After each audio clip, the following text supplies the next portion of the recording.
joining us for another episode of What's Your Why Wednesday. I'm Laura Brandao, and today I am joined by the lovely Shawanda Weston. She is a loan officer at CMS Mortgage Solutions. Okay, Shawanda, we all came into this industry mostly by accident, but we stayed in the mortgage industry because it's tied to our personal and professional why. So, first off, thank you for joining us. And secondly, Shawanda, please share with us what is your why? Thank you for having me. I appreciate it. My why really just stems from assisting people and being of service.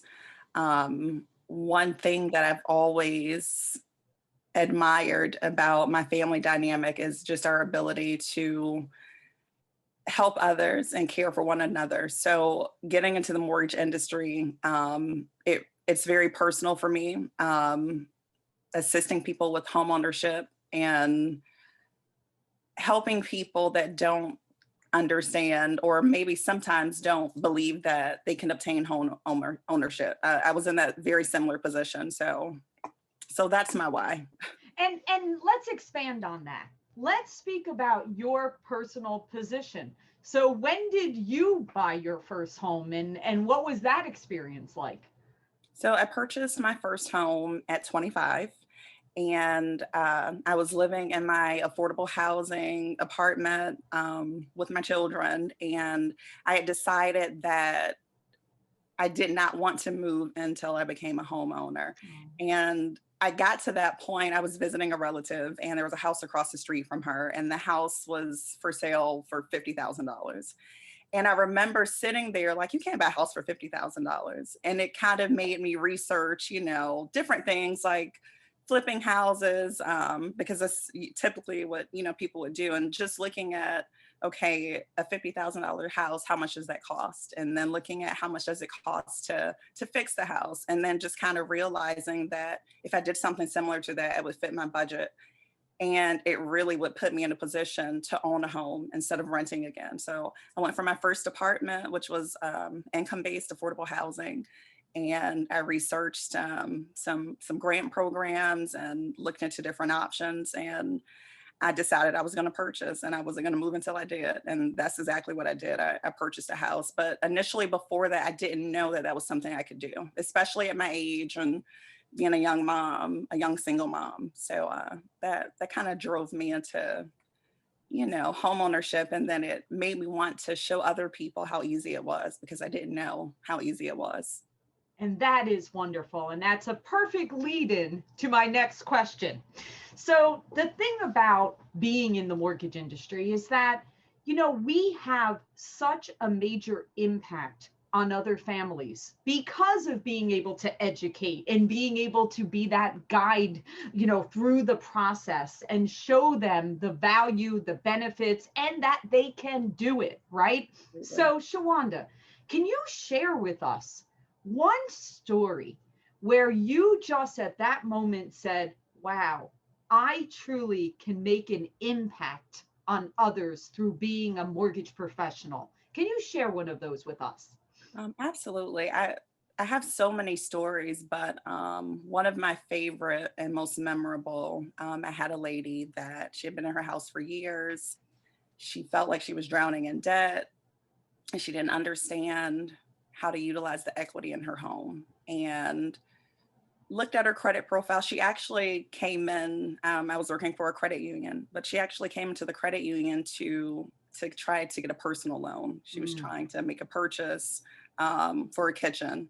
And we talked about, home equity and refinancing. And once I looked at her credit profile, she was pretty much maxed out. She was on a fixed income. And I explained to her how to utilize the equity. She might have had $50,000 in equity and $30,000 in debt, but she probably, after paying her bills, had about $100 left over at the end of the month.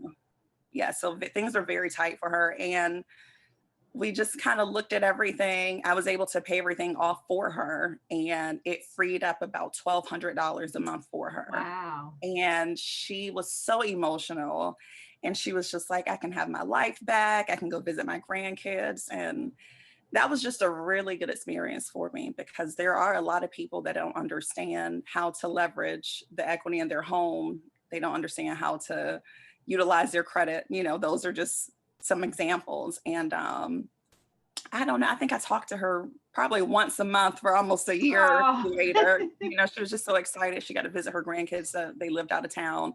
And it did kind of give her life back, being able to help someone with their financial situation. It definitely does change your life. And sometimes people don't realize the effect that it has on them, just being in a situation where things are so tight and you're just surviving, you're not living. So that was a really good experience for me. Wow, what a great story. And you picture this woman on a fixed income that probably every night when she went to bed, she probably had this heavy weight on her, right? And then you were able to counsel and look at how to make her situation better, to where that weight was lifted. And not only was she lifted, she was able to live, like you said, by seeing her grandchildren. And that's life-changing. Life-changing.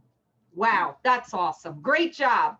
Okay, so one final question, and thank you so much for sharing this with us, because it really does once again show that what we do ties back to our personal why, and it all comes together. So Shawanda, to wrap it up, what do you want your legacy or what you are doing in the world to be? I just want my legacy to just reflect my heart and just the love that I have for other people. Um, my maternal grandmother, she passed away when I was 6 years old. We had like a 20-year gone celebration for her in the town that we're from. And there were so many people that she worked with, that she was friends with, that she let live with her. And just listening to everyone and how much of an impact she had on them. I used to get upset because I'm an empathic and I want to help everyone. And sometimes that kind of puts you in a situation where, you overextend yourself. But just kind of watching that experience and all of the love, and she had been gone for so long, and all of the love that she was just receiving, she wasn't here, that's her legacy. She was So just 20 years after 20 she left this after. earth, they It were was still maybe coming to, 200 wow. people. And I was just like, wow. Wow. So I don't know, I'm getting so emotional. She was just Shawanda, that's beautiful, So, because it goes to show you the impact that we have and the difference we even can after all we're make. gone from here. Yes. That So, is so beautiful. What a special lady that made a difference in this world. And that's honestly what we all want to leave on this world, right? Aspire to be. Oh my God, that is so wonderful. And you know what, Shawanda? Number one, your grandmother would be very proud of you. You know what an amazing woman you are and what you are doing. And look at, you're taking her mission of making a difference in the world and sharing that love, and you're continuing it. And that's the difference of what we all have the ability to do. And I definitely want to leave that mark on the world. Well, you already are. So you are on your way of doing that. And thank you for doing that. And thank you for making a difference in the world and for sharing your light with all of these families that you're helping. And we truly appreciate you sharing that with us, and continue to shine brightly. Thank you.